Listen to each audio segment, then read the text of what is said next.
And of course, one of the problems we have is record keeping, and we are recommending that these people normally have a safe box where they keep their things. They write, but as they grow, it's important for them to start having books of accounts. So we are relating the growth and regulation of these institutions to the volume of the money that they're handling and the numbers of people. But that can't be seen right now. So we should be required as a regulation in the law that they should maintain proper books of account as long as the numbers exceed a certain level, which at the moment is not easy to say and needs us to look back into what is happening. And there are prescribed books of accounting which should be kept. So in the law that we hope to see, I don't know whether this already exists, that some of these small ones can do their income statement in the way they understand it, but as they become more and more accountable to the public, they must have these books of accounts. And on capacity development, we think that it's important for government to subsidize capacity development programs for these institutions. One of the challenges you see is that people don't want to pay for training. They don't think it's important. And yet it's extremely important to give people skills. So we hope that as we see the importance of this sector, we can support it in terms of training and establish a mechanism to support these institutions. Now, at the national level, for instance, the Uganda Cooperative Alliance offered services to the cooperative movement in so many ways. Is it possible that we can see something like that happen in the microfinance sector? Is that possible? So that they know who is going to be trained. And by the way, the subsidy needs not to come from government. As these institutions grow, they start paying a small fee to an apex body that does the training for them.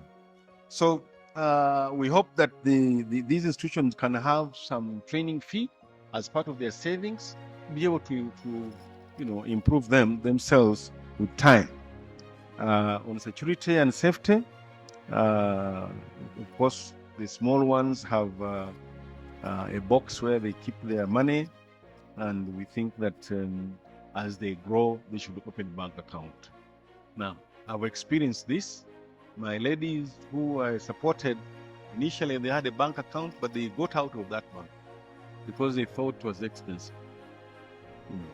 They meet every Saturday, but the bank will take a lot of money, so they pay this money to somebody who does the books of accounts for them. And they keep their money in the box. But in the long run, that's very risky because we've had people go away with the box. So these are things that we need to be able to look at. Of course, one of the things that's happening around is the mobile money, but still mobile money is in the control of one individual. What you need is possibly a bank account to be able to have a few people to control it. Digitalization, this is where we are going. This is reducing costs, and I think you'll be amazed by what the mobile money companies are doing and their ability to offer services to this sector. When you talk about the financial inclusion in this country, we've seen the numbers of exclusion are small, but when you go deep to understand what it is because people have got mobile money. They are now financially included, So we need to be able to look at the abilities of these mobile tech companies to see how they can support mobile digital SGs. Of course, the issue of smartphones is coming in. It has challenges. Technology is not easy to adopt. It's said that over 50% of technology adoptions fail. So we must understand that there will be a problem also in this respect.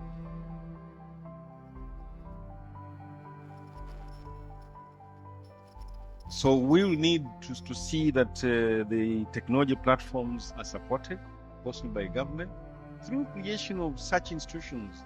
I think the model one was the Cooperative Alliance, which was giving various services to the cooperative movement, including development of new things. In terms of reporting, there's need to have an instrument to report, but this should be when the SG gets to a certain level. One of the challenges you get with the people in the countryside is you ask them to report too soon, they are seeing corruption. That's a problem.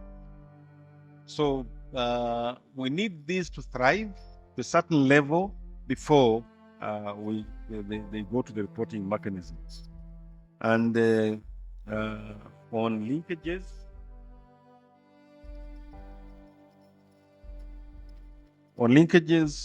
we are recommending that government should facilitate the establishment of value addition linkages. There are now a variety of things in this respect. In this country, we need to look at this. With us, we are looking at microfinance. When you go to the small-scale industries, when you go to the women's sector, the variety of these facilities available, it may be important for us to study what they are. I know that there is the World Bank support for women, and one of the things that they're trying to do is establish facilities for them to be able to do value addition in those facilities.